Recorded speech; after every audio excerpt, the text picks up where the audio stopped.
महाराष्ट्रामध्ये पेपरफुटी घडते आहे. तिकडे शेतकऱ्यांच्यावरती यावर्षी कमी पावसाचं संकट असणार आहे, पण आपले राजकारणी मात्र अजूनही पक्षफोडीमध्ये व्यस्त आहेत आणि त्याचा एक दुसरा अंक आज विधान परिषदेमध्ये पाहायला मिळाला. उपसभापती पदाची निवडणूक अचानकपणे जाहीर झाली आणि कालपर्यंत जे शिवसेना उद्धव बाळासाहेब ठाकरे पक्षासोबत होते ते सचिन अहिर हे एकनाथ शिंदे यांच्या गटामध्ये सामील झालेले आहेत आणि महायुतीचे ते उमेदवार असणार आहेत. आज पत्रकार परिषदसुद्धा जी शिंदेंची झाली त्यांची भाषा काय होती बघा. चौकार षटकार आमचे चालू आहेत. खरं तर प्रश्न काय आहेत सामान्यांचे, पेपरफुटी होतीये, अगदी काल परवाची गोष्ट आहे. त्या पेपरफुटीबद्दल कुठलीही गांभीर्यता जी आहे ती आपल्या राजकारण्यांच्या मनामध्ये दिसत नाही आहे आणि दुसरीकडे हे असे प्रकार मात्र बिनधास्तपणे चालू आहे. सचिन अहिर यांना आपल्यासोबत आणून आपण कसा सिक्सर मारलेला आहे अशी भाषा एकनाथ शिंदे करत होते. उपसभापती आता त्यांचे होतील याच्यामध्ये त्यांना आनंद वाटतोय. पण माझा प्रश्न पुढचा आहे की जे विधानसभेचे उपसभापती मागच्या वेळी पण शिंदे यांच्याकडे होते, पण तरी देखील त्यांच्याच पालकमंत्र्याला एका साध्या एसपीनं केलेल्या मारहाणीनंतर त्याचं निलंबनसुद्धा हे उपसभापती त्यांचे पक्षाचे करू शकले नव्हते. आता असा काय बदल घडणार आहे? म्हणजे जरी शिंदेंच्या पक्षाचे उपसभापती झालेत जरी तरीसुद्धा त्यांना अशी काय ताकद असणार आहे? उद्या समजा जर शिंदेंच्या एखाद्या मंत्र्याला मारहाण पुन्हा एखाद्या एस पीकडनं झाली तर त्याच्यावरती वचक जो आहे तो या उपसभापतींचा असणार आहे का? आणि मग हे सगळं चाललंय कशासाठी हा सुद्धा याच्यातला प्रश्न आहे. सोबत एक तर्क हा पण सांगितला जातोय की या उपसभापतीपदी निवड झाल्यानंतर सचिन अहिर यांना पक्षांतरबंदी कायदा जो आहे तो लागू होऊ शकत नाही. शिवसेनेच्या म्हणजे एकत्रित शिवसेना ज्यावेळी होती तेव्हाच्या तिकिटावरती म्हणजे धनुष्यबाणावरती ते निवडून आलेले आहेत आणि म्हणून त्यांना या सगळ्यामध्ये काहीही रिस्क नाही आहे. अशा पद्धतीची एक थिअरी मांडली जाते. मला कमाल वाटते की जितकं उथळ महाराष्ट्राचं राजकारण झालेलं आहे तितकेच उथळ हे सगळे एक्सपर्ट झालेले आहेत आणि कायद्याचे तथाकथित तज्ज्ञसुद्धा झालेले आहेत. म्हणजे त्याच्याबद्दल कायदा काय सांगतो बघा. जे आपलं 10th शेड्यूल आहे त्याच्यामध्ये पक्षांतरबंदी कायद्यापासून चेअरवरती जे लोक आहेत म्हणजे लोकसभा अध्यक्ष असतील, विधानसभा अध्यक्ष, उपसभापती यांना वगळण्यात आलेलं आहे. पण ते का वगळण्यात आलेलं आहे? जेव्हा ते पदावर असतात तेव्हा ते कुठलेही पक्षाचे म्हणून काम करत नसतात. ही एक अपेक्षा आपल्या कायदा बनवणाऱ्यांनी व्यक्त केलेली आहे. म्हणून त्या पदावरती असलेल्या व्यक्तीला हा कायदा लागू होत नाही अपात्रतेचा, असं खरं तर त्याच्यामध्ये नमूद केलेलं आहे. म्हणजे तुम्ही निवडणूक लढवायच्या आधी त्या पदासाठी असं करू शकत नाही. एक पक्ष बदलून दुसऱ्या पक्षामध्ये जाणार आणि मग म्हणणार की या पदाला पक्षांतरबंदी कायद्याचं संरक्षण आहे, असं होऊ शकत नाही. मुळामध्ये सचिन अहिर हे 2022ला ज्यावेळी शिंदेंचं बंड घडलेलं होतं त्याचवेळी जी विधान परिषदेची निवडणूक झालेली होती त्यावेळी ते निवडून आलेले होते आणि 2028पर्यंतचा त्यांचा कार्यकाळ आहे. त्याच्या आधी त्यांनी हा फॉर्म जो आहे तो आता महायुतीचे उमेदवार म्हणून भरलेला आहे. म्हणजे सचिन अहिर यांच्या जाण्यानं आता किती मोठा धक्का बसलेला आहे. एकतर ते वरळीतले आमदार आहेत हे त्याच्यातल्या म्हणजे सगळ्या कहाणीतलं एक फार मोठं वैशिष्ट्य आहे. कारण आदित्य ठाकरे हे स्वतः वरळी विधानसभेतून निवडणूक लढवतात आणि त्यांच्या मतदारसंघातला एखादा नेता जाणं हे त्यांच्यासाठी धोकादायक आहे. ज्यावेळी सचिन अहिर हे मूळचे ते राष्ट्रवादीतले होते, 3 वेळा आमदार म्हणून निवडून आले, त्याच्यानंतर त्यांनी गृहराज्यमंत्री म्हणून काम केलेलं होतं. जेव्हा ते शिवसेनेमध्ये आले तेव्हा देखील आदित्य ठाकरे यांच्या विधानसभा प्रवेशासाठीची अरेंजमेंट वरळी मतदारसंघामधलं एक पॉलिटिकल मॅनेजमेंट म्हणून त्यांना पक्षात घेण्यात आलेलं होतं.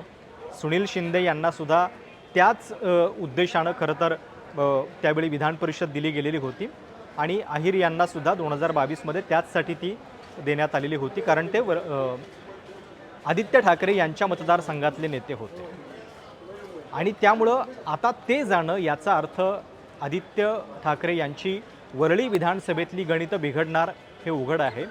पण दुसरीकडे विधान परिषदेमध्ये असा काय बदल या सगळ्या घडामोडीमुळे होणार आहे? कारण विधान परिषदेमध्ये प्रचंड असं बहुमत भाजपचं ऑलरेडी झालेलं आहे.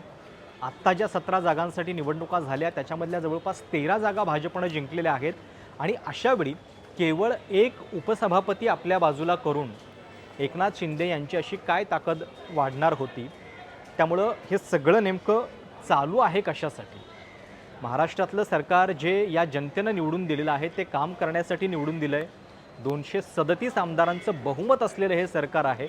पण तरीसुद्धा आपल्याला रोज चर्चा जी आहे ती या पक्षफुटीवरती करावी लागते आहे आणि त्याच्यामध्ये भाषा अशी केली जाते की हे सगळं जणू नॉर्मल आहे, चौकार षटकार आपण मारतोय अशा थाटामध्ये राजकीय नेते विधानं करतायत आणि त्याला पत्रकारांचे प्रश्नसुद्धा काउंटर करणारे येऊ शकत नाही आहेत. आता मुद्दा मी जसं म्हटलं की पक्षांतरबंदी कायदा जो आहे तो त्या चेअरवरती बसलेल्या व्यक्तीसाठी संरक्षण प्राप्त करून देतो, कारण त्या चेअरवरती एकदा बसल्यानंतर तुम्ही कुठल्या पक्षाचे म्हणून काम करायचं नसतं.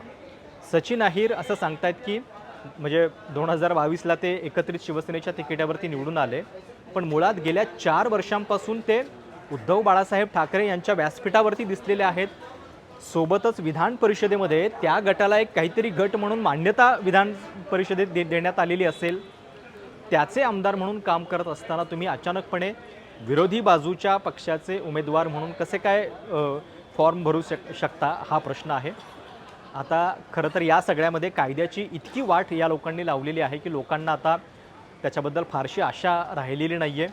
म्हणजे कुणावरती अपात्रतेची कारवाई होईल, कुणी इकडून तिकडं गेलं म्हणून त्याला कायद्याचा धाक बसेल, याच्याबद्दल लोकांच्या मनामध्ये आता अजिबात काही आशा कारवाईची उरलेली नाही आहे. हे जरी खरं असलं तरी मुळात कायदा काय सांगतो, पुस्तक काय सांगतो याचासुद्धा आपण विचार केला पाहिजे. आणि कायदा अजून तरी हे सांगतो की तुम्हाला अशा पद्धतीनं केवळ तुम्ही त्या पदासाठीची निवडणूक लढवताय म्हणून तुम्हाला त्याच्यापासून संरक्षण जे आहे ते मिळू शकत नाही. तुम्ही त्या पदावरती असताना जर असं काही कृत्य केलं, म्हणजे एक उदाहरण तुम्हाला थोडक्यात सांगतो, तुम्हाला जरा लगेच कळेल.